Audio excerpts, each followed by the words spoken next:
And back to your arrival in Durban, if I may. You attended the Faith Rally on Sunday. I did.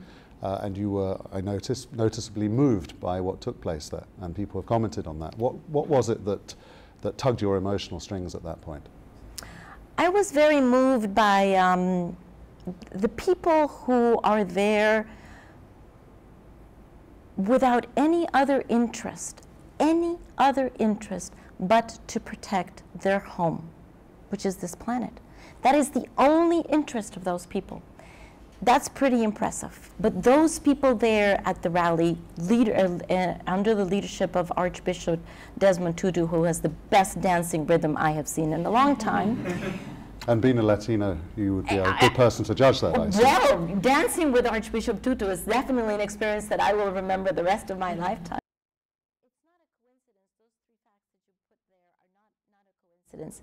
The fact is that we abolished our army in 1948 after the revolution, and the very courageous decision was taken to take the budget that had been invested in the army and redirect it into the Ministry of Education. That's a very courageous step. And what it has done is, over 50 years, it has created a population that is highly skilled and a population that is very educatable, if you will. And because 20 years ago, in addition to our traditional development agenda, we also added the green agenda to Costa Rica.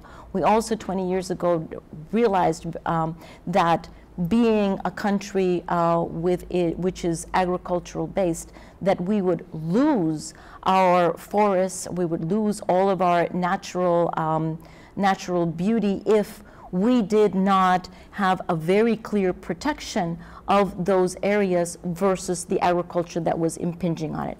So we began to invest a lot in the national parks. We did legislation, and we did eco-literacy. We inserted into our education system the awareness, speaking about awareness that is missing in other countries, the awareness of the value of investing in management of natural resources, with the result that we have the more forefront policies on environment compared to many other countries. And that, yes, we are a happy people. Why?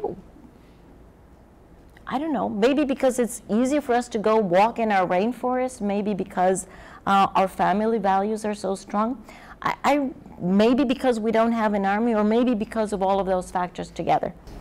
I feel like I'm going to fail them, and I wonder what you would say the plan B is, because we know there's no plan. There is no plan B, because you just said it. You know why there's no plan B? Because there's no planet B. Exactly. All right. So there's no plan B. Failure is just not an option. It's just not an option. Now, what are we going to get? But you have to understand what I mean by failure. Failure means governments deciding that they're going to walk away from this. Nobody is saying that, okay? Nobody is saying that. They are all seriously committed to working with each other. Now, are we going to get an ambitious agreement, or are we going to get a not so ambitious agreement? I can't tell you. That depends on how we manage all of these issues at the same time. But nobody is walking away from this. And like you, I continue to feel we are working here for the children. This is not about us, okay? Particularly me. I am 55 and I'm very proud of my age. So I am very clear that all of us are on our way out, that we have borrowed the planet from our children and from our grandchildren. It's very clear to me.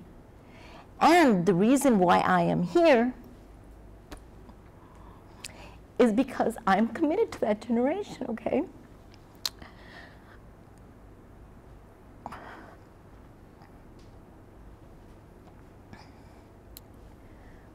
We're all working very hard. Even in the worst of all cases, which won't happen, but even in the worst of all cases, Even if Durban, says, oh man, no agreement on, I don't know, the Green Climate Fund or the Adaptation Committee or whatever. That does not mean that we have failed the next generation. We have to understand that this problem has been created over decades, and this problem is going to take, unfortunately, it's going to take years to solve. This is not, if this were easy, we would have solved it a long time ago. This is complex. This is very complex.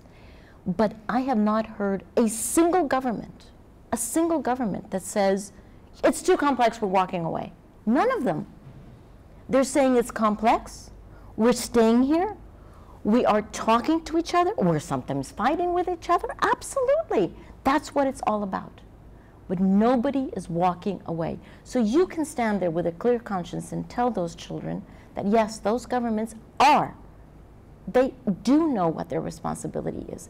They may not be able to deliver in the form that we would want to, or it's certainly not the speed that we would want to, but they are not walking away.